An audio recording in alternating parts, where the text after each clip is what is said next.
그때에 다메섹에 아나니아라 하는 제자가 있더니 주께서 환상 중에 불러 이르시되 아나니아야 하시거늘 대답하여 주여 내가 여기 있나이다 하니 주께서 이르시되 일어나 집 가라 하는 거리로 가서 유다의 집에서 다소 사람 사울이라 하는 사람을 찾으라.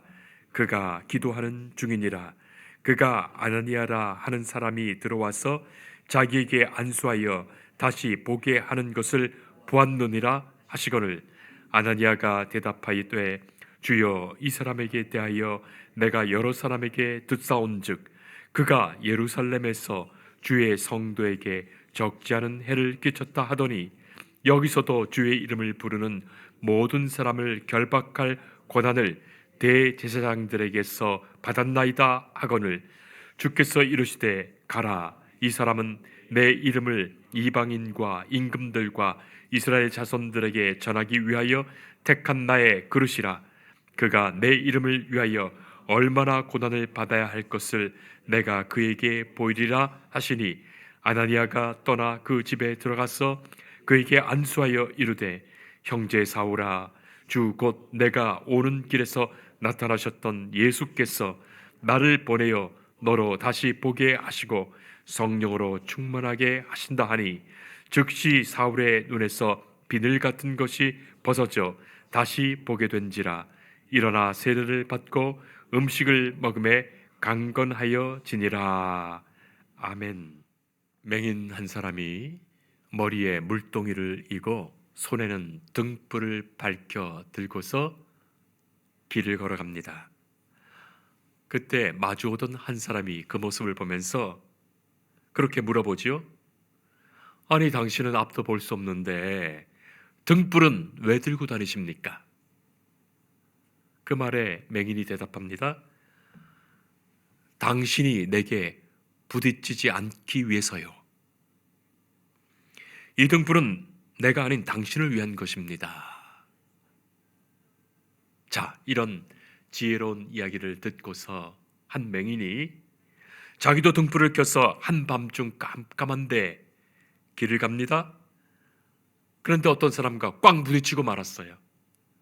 그러니까 이 맹인이 역정을 냅니다. 아니 당신은 앞도 못 보냐고, 눈을 제대로 뜨고 다니는 거냐고, 그리고 내가 이렇게 등불을 들고 있는데, 그렇게 역정을 냅니다. 그 말에 마주 부딪혔던 사람이 말하지요.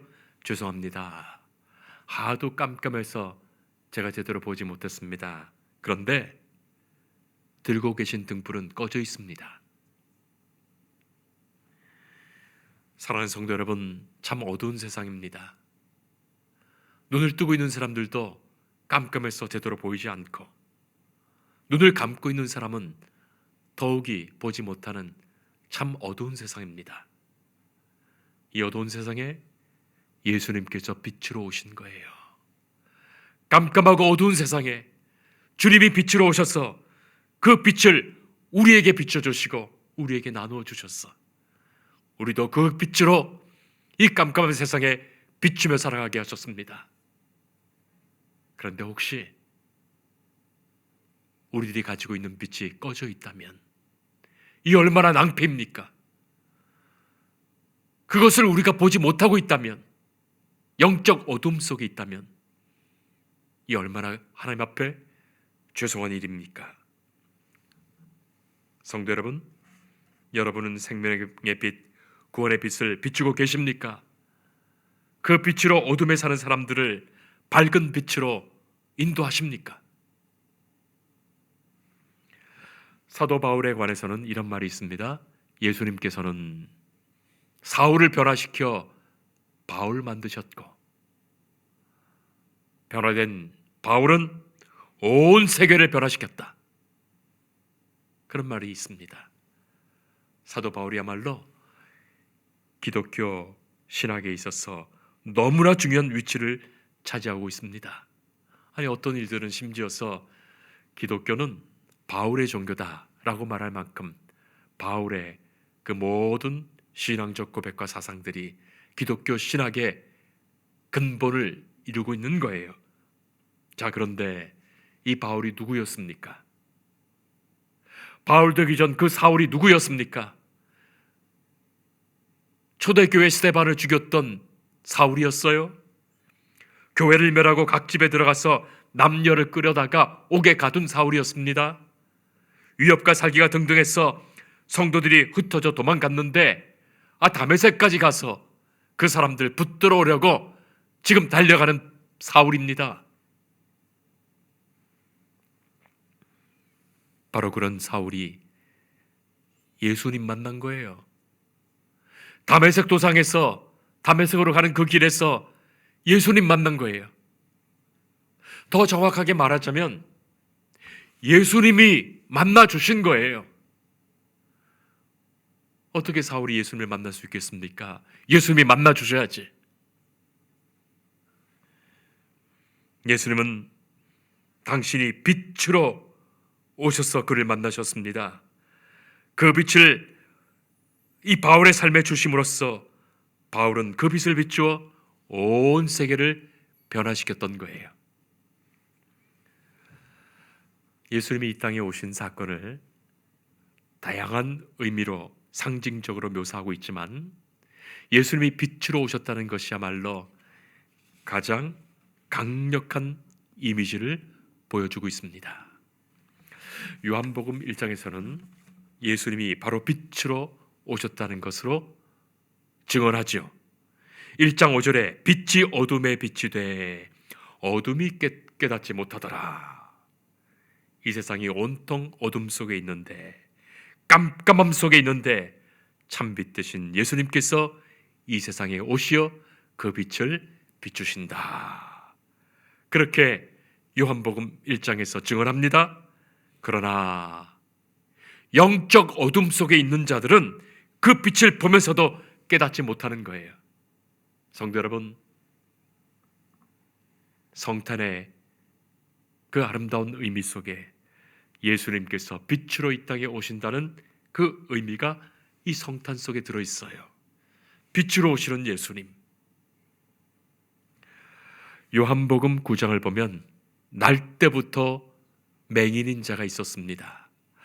날 때부터 맹인이었으니 정말 진짜 맹인 아닙니까? 오리지널 맹인이에요.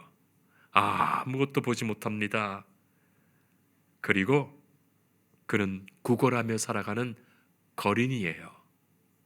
자, 그런 진짜 맹인을 예수님께서 찾아가셔서 침을 뱉아 진흙을 이겨 그 맹인의 눈에 발라주시고 실로암 못에 가서 씻으라 말하시죠?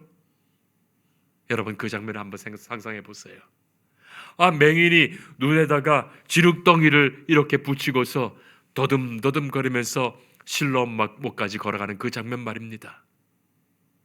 얼마나 우스꽝스럽습니까? 한편으로 불쌍하기도 하고, 사람들은 별난 광경이라고 조롱하면서 비웃으며 모여서 그것을 다 쳐다보며 따라오지 않았겠습니까? 그 눈에 진흙을 바르고 있으니 그 안 보이는 눈이 더 강조되고 더욱더 못 보게 만드는 그런 모습을 연출하고 있습니다. 자, 그래도 이 맹인은 믿음이 있었어요. 예수님의 말씀에 순종하며 실로암까지 걸어갔으니 말이죠. 주님, 당장 이곳에서 낫게 해주세요. 그러지 않고 주님 말씀하신 대로 실로암까지 갑니다. 많은 사람들이 원숭이라도, 동물원 원숭이라도 보듯이 보고 있죠. 자, 그러나 실로암 연못에서 눈을 씻었을 때 그런 눈을 뜨게 됩니다. 그야말로 놀라운 상황이 벌어지죠. 수많은 사람들이 보고 있습니다. 자, 이 일이 더욱 커집니다. 온 사람들 앞에서 눈을 뜨는 쇼가 되었으니 말이죠. 눈뜬 사람이 정말 맹인이었냐고 신문이 벌어지고 재판이 열리고 그 부모까지 증언하고 난리가 난 거예요. 못 믿겠다는 사람은 끝까지 못 믿습니다. 안 믿습니다. 바로 여기에 주시는 예수님의 말씀이 있습니다. 요한복음 9장 39절에 예수께서 이르시되 내가 심판하러 이 세상에 왔으니 보지 못하는 자들은 보게 하고 보는 자들은 맹인이 되게 하려 함이라. 자, 이 말씀을 듣고 바리새인들이 40절에 그러면 우리더러 맹인이라 하는 것인가? 그렇게 묻습니다. 그 말에 예수님, 너희가 맹인이 되었더라면 죄가 없으려니와 본다고 하니 너희 죄가 그대로 있느니라. 성도 여러분, 눈을 시퍼렇게 뜨고 있으면서도 자기 죄를 보지 못하는 거예요. 그가 바로 영적 맹인입니다. 그러나 비록 육신의 눈을 감고 있다 하더라도 자신이 얼마나 큰 죄인인지를 깨달아 아는 자는 육신은 맹인이지만 그가 눈뜬 자예요. 그들의 눈을 뜨게 하시고 주께서는 구원하시는 것입니다. 이것이 빛으로 오신 예수님의 역사입니다. 어두운 눈을 뜨게 하시고 죄를 보게 하시고 하나님 앞에 서게 하시는 빛된 역사예요. 자, 그런데 그런 일이 실제로 자신의 생에 일어난 사람이 있었습니다. 그가 사도 바울입니다.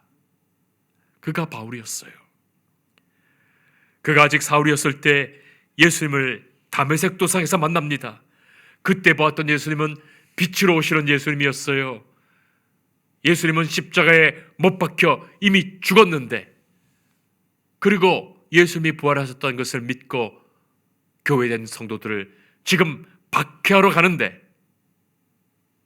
부활하신 예수님께서 빛으로 찾아오셔서 이 사울 앞에 나타나신 거예요. 네가 왜 나를 박해하느냐? 네가 왜 교회를 박해하느냐? 그 자리에서 사울의 눈이 멀어버렸어요. 요한복음의 말씀 그대로 아닙니까? 자신이 죄인인 줄도 모르고 하나님을 거역하면서 하나님이 보내신 아들 예수님과 그의 몸된 교회를 박해하고 있었으니 말이죠. 그런데 성도 여러분, 만약에 그때 사울의 눈이 멀지 않았다면 어떻게 되었을까요? 사울의 눈이 멀지 않았다면 어떻게 되었을까요? 아마도 당시에 지성인이었고 합리적인 사람이었고 배운 바가 많은 바울이었다면 내가 헛것을 보았겠지, 내가 꿈을 꾸었겠지, 그렇게 생각하지 않았을까요? 그랬을 겁니다. 며칠 지나서 예수님 만난 것을 꿈이었겠지 생각했을 것입니다. 자기가 잘못 봤다고 생각하고 꿈이었겠지, 헛것 봤겠지 생각하면서 결코 돌이키지 않았을 거예요. 저는 현대를 살아가는 지성인들이 그렇다고 생각합니다. 그리고 현대인들 중에 그런 사람이 참 많습니다.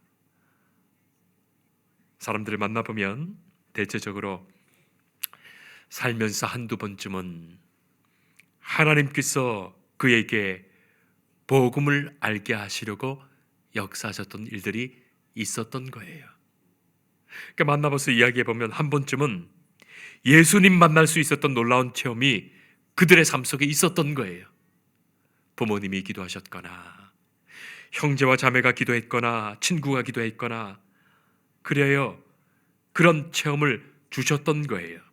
그런데 그때는 당장 놀랐지만 세월이 지나면서 다 잊어버리고, 잊지 않았더라도 아유 뭐 그때 그 일은 우연히 된 일이겠지 하면서 사는 거예요.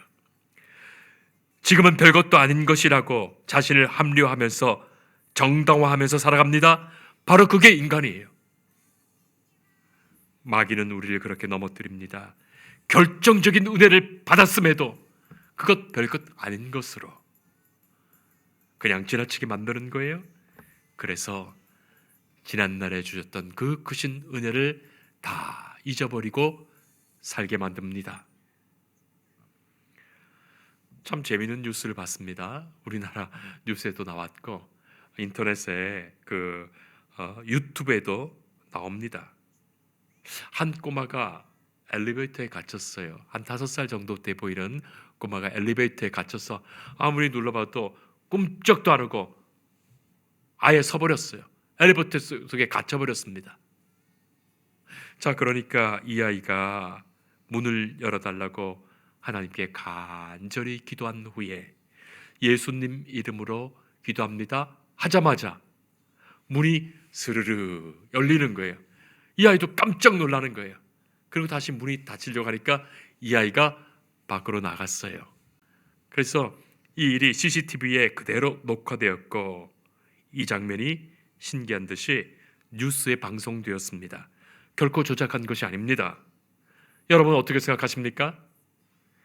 어쩌다 우연히 그랬겠지 하는 사람은 꼭 있고 그들은 언제나 하나님보다 우연을 더 믿고 사는 거예요. 하나님은 그럴까 봐 사울의 눈을 아예 멀게 하셨어요. 아무것도 볼 수 없게 하셨습니다. 사람의 눈이 조금만 침침해져도 우울해지는데 아무것도 할 수 없는데 성도 여러분, 하루아침에 한순간에 눈이 멀었다고 생각해 보세요.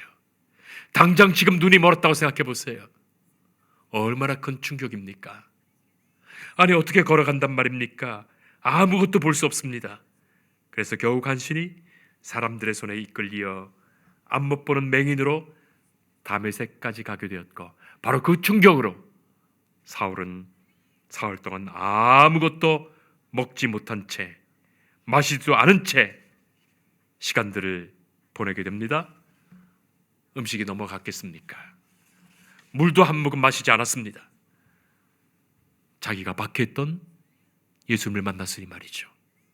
영적으로 만났으니 말이죠. 빛으로 오신 주님을 보았으니 말입니다. 살아계신 예수님을 만났으니 그 엄청난 계시적 사건 앞에서 눈이 멀어버렸으니 얼마나 큰 충격입니까? 기독교 역사에 이만큼의 큰 충격의 사건이 있었을까? 지금까지 살아오면서 경험했던 모든 경험과 생각이 한순간에 무너져 버렸습니다.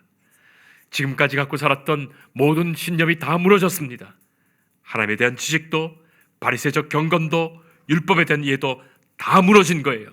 그 증거로 눈이 멀게 되었습니다. 눈을 뜨고 있으나 아무것도 보지 못합니다. 지금까지 보았던 모든 것에 눈 감도록 보지 않도록 하나님께서 강제적으로 역사하신 거예요.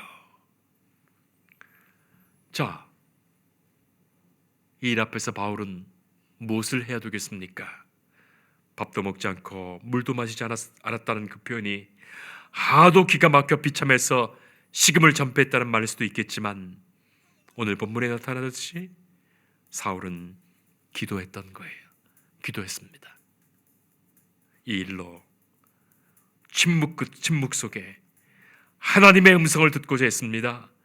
간절히 바라며 하나님에 하여 깊은 기도를 했습니다. 하나님의 뜻을 찾고 싶었고 하나님의 음성을 듣고 싶어 했습니다. 자신을 향하신 하나님의 말씀을 듣고자 했습니다. 성도 여러분, 우리의 삶 속에서도 어느 날 전혀 뜻밖의 어떤 사건 앞에 우리가 서게 될 때가 있어요. 그렇게 잘 될 것으로 믿고 힘차게 달려갔는데 완전히 무너지는 경험을 하기도 합니다.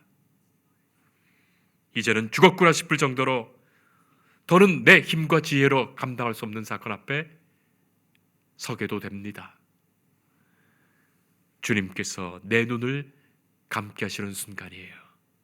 더는 세상 바라보지 못하게 내 눈 감게 하시는 시간이에요. 강제로 감게 하시는 순간입니다. 이제는 세상 바라보지 말라는 하나님의 강력한 사인입니다. 그 눈을 감고 그 감은 눈으로 하나님 바라보라는 사인이에요. 하나님께 기도하라고 부르신 사건 앞에서 기도할 수 있어야 됩니다. 하나님을 만나라고 주시는 사건 앞에서 주님 만날 수 있어야 됩니다. 무릎 꿇고 하나님 바라보세요. 하나님의 도우심을 간구하세요. 무엇이 잘못되었는지, 내가 어떤 길을 걸어가고 있었는지 돌이켜봐야 됩니다. 그리고 주님 붙들고 살려달라고 기도하셔야 됩니다. 기도해야 됩니다. 그 길밖에 없습니다. 그 길을 주시고자 나를 무너뜨리시는 하나님의 사건이었어요. 하나님이 나를 버리시는 시간이 아닙니다. 하나님이 나를 다시 만나시고 나를 새롭게 하시는 시간입니다. TV 방송을 보는 중에 다친 독수리가 있었습니다. 무슨 음식을 잘못 먹었는지 털이 다 빠지고 제대로 날지도 못하고 뒤뚱뒤뚱거리는 독수리입니다. 자, 그래서 신고를 받고 동물구조대에서 그 독수리를 붙잡아 치료하려 합니다. 자, 그런데 동물구조대가 다가오니까 이 독수리가 죽어가면서도 도망가는 거예요. 소리를 지르며 날개를 퍼덕이며 도망갑니다. 그러나 동물구조대의 손에 붙잡히는 순간 살아날 길이 있는 거예요. 하나님이 죽어가는 우리를 붙드시고자 하시는 순간이 있습니다. 주의 손에 붙들릴 때 우리는 살아날 수 있습니다. 하나님은 기도했던 사울에게 환상으로 연결하시어 다메섹에 있는 아나니아라는 예수 믿는 제자를 만나게 하십니다. 아나니아도 환상 중에 주의 말씀을 듣지요. 자, 그런데 이 교회를 박해하는 사울을 생각해 보면, 아니 그의 눈을 멀게 하실 정도가 아니라 당장 벼락을 맞아 죽어야 될 사람인데, 예수님은 환상 속에 아나니아에게 사울을 찾아가 안수하여 그 눈을 뜨게 하라 말씀하시는 거예요. 11절에 일어나 직가라는 거리로 가서 유다의 집에서 다소 사람 사울이라 하는 사람을 찾으라. 그가 기도하는 중이니라. 그가 아나니아라 하는 사람이 들어와서 자기에게 안수하여 다시 보게 하는 것을 보았느니라 말씀하시죠. 성도 여러분, 사울은 간절히 기도했습니다. 이 사건 앞에서 주님께 엎드렸습니다. 주의 말씀 기다렸습니다. 눈을 감게 하신 분이 하나님이시라면 눈을 뜨게 하실 분도 하나님이시라는 그 분명한 믿음 속에 주께 기도했던 거예요. 간절히 기도하며 이 일이 하나님의 역사임을 알게 해달라고 기도했습니다. 하나님은 응답하셨고 아나니아를 통하여 그 증거자로 치유자로 들어 쓰십니다. 아나니아가 안수했습니다. 사울의 눈에서 비늘과 같은 것이 벗어집니다. 새로운 눈으로 바라볼 수 있습니다. 이제는 예수님이 보이는 거예요. 이제는 복음이 보입니다. 이제는 세상이 아니라 하나님 나라를 보게 됩니다. 여기에 하나님께서는 바울이 세례받도록 하셨고 그를 회복하시고 강건케 하십니다. 사랑하는 성도 여러분, 하나님 주께서 우리도 그렇게 만나시는 거예요. 우리의 어두운 눈을 뜨게 하실 것입니다. 우리 눈에 있는 비늘 같은 것을 벗겨주실 거예요. 주께서 빛으로 오셔서 우리를 만나주시는 그 은혜 속에 우리로 하여금 이 세상 속에 역사하시는 하나님의 섭리의 역사와 진리와 이 자유케 하시는 복음을 보게 하십니다. 빛으로 오시는 주님, 성탄의 빛으로 찾아오시는 주께서 우리를 그렇게 만나시기를 축복합니다. 기도하겠습니다. 사랑의 하나님, 긍휼의 하나님, 우리의 어두운 눈을 밝혀주옵소서. 눈을 감게 하시는 분도 하나님이시요 눈을 뜨게 하시는 분도 하나님이십니다. 우리의 눈을 밝혀 주를 보게 하옵소서. 빛으로 찾아오시는 예수님을 온전히 영접하며 우리의 어둠이 물러가게 하옵소서. 이제는 우리가 주의 빛을 어두운 세상에 밝히게 하옵소서. 예수님 이름으로 기도합니다. 아멘.